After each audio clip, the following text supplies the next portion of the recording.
So, babe, Yes. I want to talk about mental health in marriage. Okay. What do you want to talk about? Man Football. cave stuff? Super Bowl. How about that?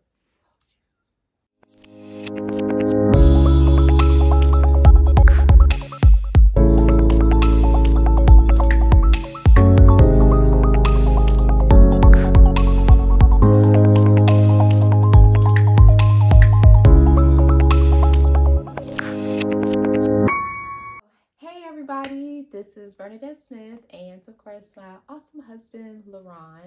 As you know, we're a dual military blended family raising mad kids in the military while balancing it all and pretty much motivating each other and, you know, as I take over the man cave with my shenanigans of marriage topics and he talks man cave stuff.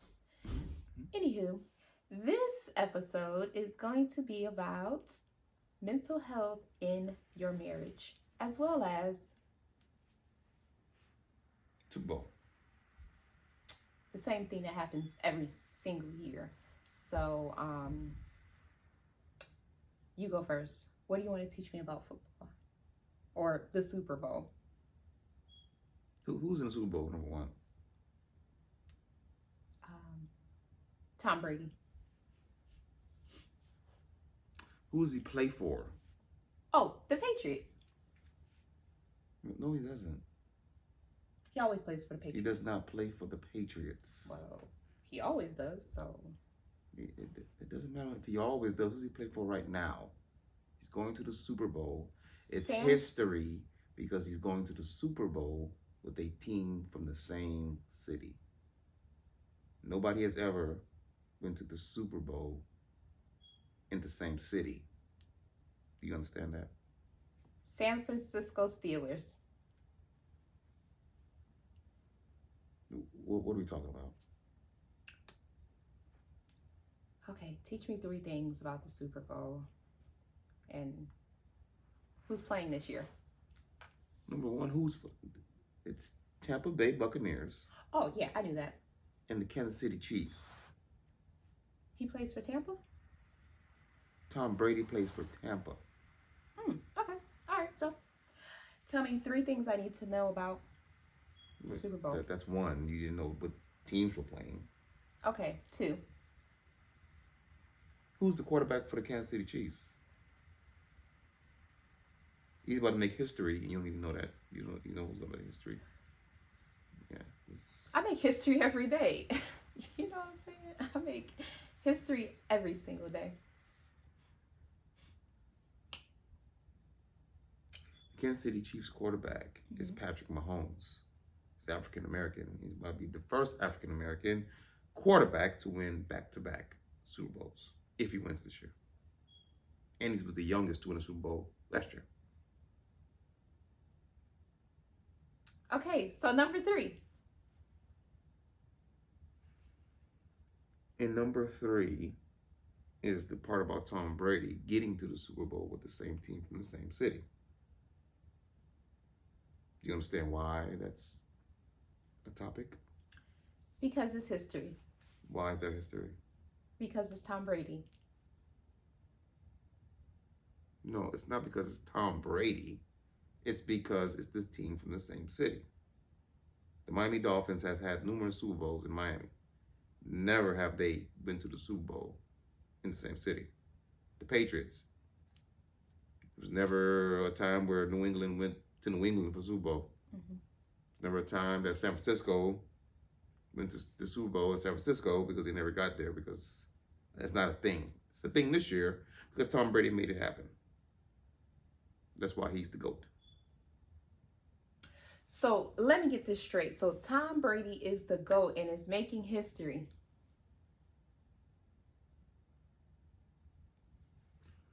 Sure. Yeah. That's it. Okay, so on to my topic, mental health in marriage. So let's talk about that.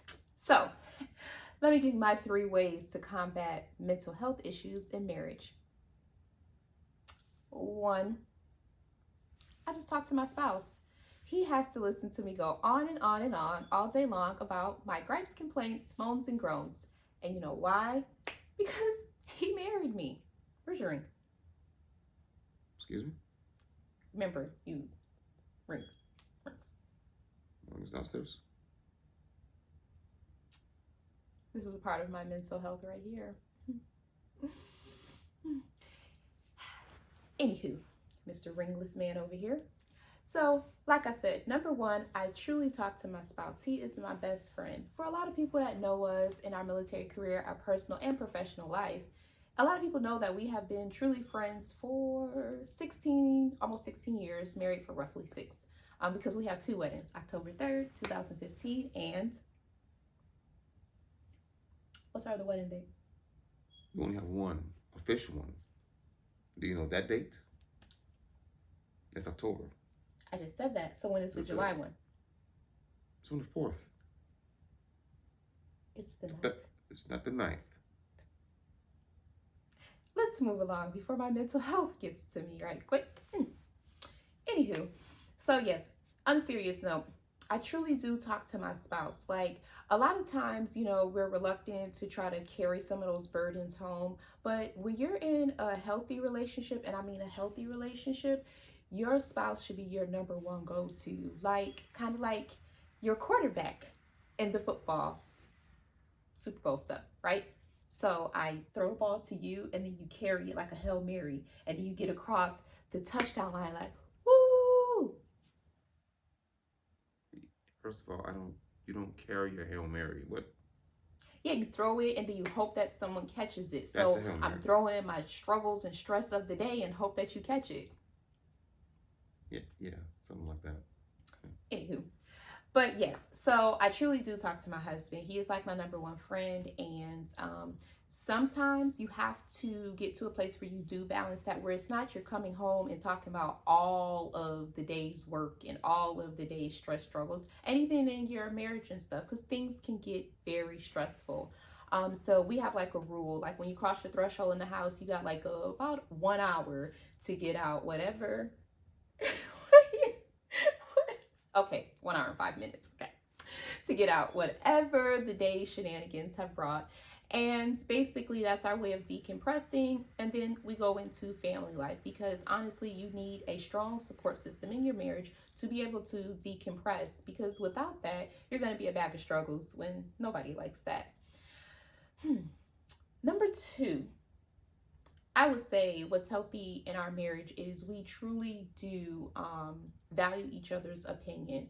One part about mental health is, I always say mental wealth, because you want to be wealthy in your brain. You want to be wealthy in investing in yourself. You want to be wealthy in investing in your marriage. And so a part of that is being open and honest with each other. Without honesty, you're honestly not going to have a wealthy relationship, nor are you going to have a real good mental capacity. Because if you're lying, telling secrets, being deceitful, hiding money, gambling, all these things that you're not coming to the forefront with your spouse, you're not going to be a very good united front, because you're not mentally wealthy. So you have to champion and support each other through the trials and tribulations of your marriage, whether that's the ups, the downs, the good, the bad, and the ugly, and the awesomeness as well. You have to champion each other. So I truly believe that you must, and I mean must, be open and honest with your spouse, because it's a mentally wealthy situation, and it makes you feel lucrative inside. And I will say my third thing when it comes to mental health inside a relationship, I definitely say getting away and taking trips. We went on this trip to Las Vegas. Let me tell y'all, since we've been married, that's probably been our only solo dolo trip where we literally left the little people. This was pre-Zion, of course. We left the little people, and we just went, and we just had a really good time. Just imagine 72 hours, you're just in your zone, just kind of reliving those moments when y'all first got together, and just the children were okay, and the dog was in the vet, and you were just with your spouse. What? Bored. He was in boarding. What I said? Vet. See? keeping me straight. But yeah, so we just had fun. We just naturally were just in our zone. We were going to shows. We were trying food. We were just living the what stays in Vegas or what happens in Vegas stays in Vegas lifestyle. And I would tell you that is something that you truly need to do. And that was almost two going on 3 years 3 years ago. ago. And so we definitely are due for a trip and everything because we naturally want to celebrate each other. And a part of celebrating your success in a marriage is also having those small getaways. Yes, we take care of our business at home and we definitely take care of our small wins when it comes to, locking ourselves in our bedroom and having our own personal time, whether that's watching a show or movie or whatever. But it's nothing like just getting on a plane and just having your time with each other. So once this COVID stuff clears up, we definitely are going to have a nice trip. Just me and my man. Okay, babe. What's your 3? Staying mentally sane in a marriage, and it's very lucrative, like the shirt says that she be wearing all the time. This one is my your negativity is overdrafting my life. Yeah. So negativity, that word, right? It's not good to have negative vibes at work and then come home, then you have more negative vibes. Mm-hmm. That's true. You needs to have, when you come home, it needs to be a relaxation, not more of what you had going on at work. Who gonna pay the bills? Yeah, who gonna do this? Who gonna do that? Oh my God, what?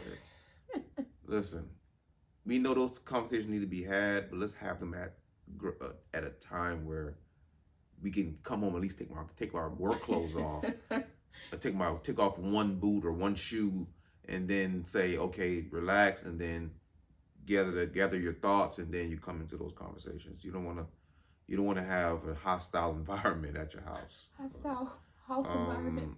That's a good one. So number 1 is making sure you just have positive vibes, at least at the house. All right. 2, communication. Just make sure you talk to each other on the same playing field. You shouldn't be no down talking to anybody. Okay. That's very true. Just make sure that you're on the same level of conversation. There's no if something's going on, make sure you relay that message to your spouse, especially if something's important. They shouldn't find out 3 days later that something happened, and you be like, "Well, really? What are you talking about?" But we're really good at that. Like, we communicate with each other a lot. Yeah. So that definitely helps with mental health. She does. Like anything that pops up, she be like, "Hey, this is going on," or she puts it in her phone. This appointment is coming up, and we both have it. That phone, that app on the phone is pretty nice. It's the calendar. You put the appointment in there, and then everybody gets it, which is a good thing for communication, keeping yourself abreast. And 3, I think being spontaneous is very big in relationships. That's a good one for mental health. It does, because it keeps the spouses very on your toes all the time, right? So it's never a time where you can be 9:05. Yeah. Kiss. Hey. 10. At 30. At 5, I'm going to give you your present and say, here, happy birthday or happy anniversary. No. Do surprises. Do things that's going to I totally beat you for Christmas. No, you didn't. So she thought she did something. If y'all see our social media, you can check it out. Blended with Bernie on Instagram. Okay. But yeah, I think communication keeps the marriage for both spouses mentally sane. Mm-hmm. I think being spontaneous keeps the marriage keep that mentality going. Be mentally sane, and the other one, keeping positive vibes. I think that's a good one. Those 3. I totally agree. So this is Married in a Man Cave, and as you know, we're a dual military married family raising mad kids. Didn't I forget that we blended and splendid or whatever? It's a dog. And our dog named Joey. Yep. In a nutshell, we are all about positive vibes and talking about our life and blending the man cave and the marriage together. And that's all. Yep. So until next time, peace.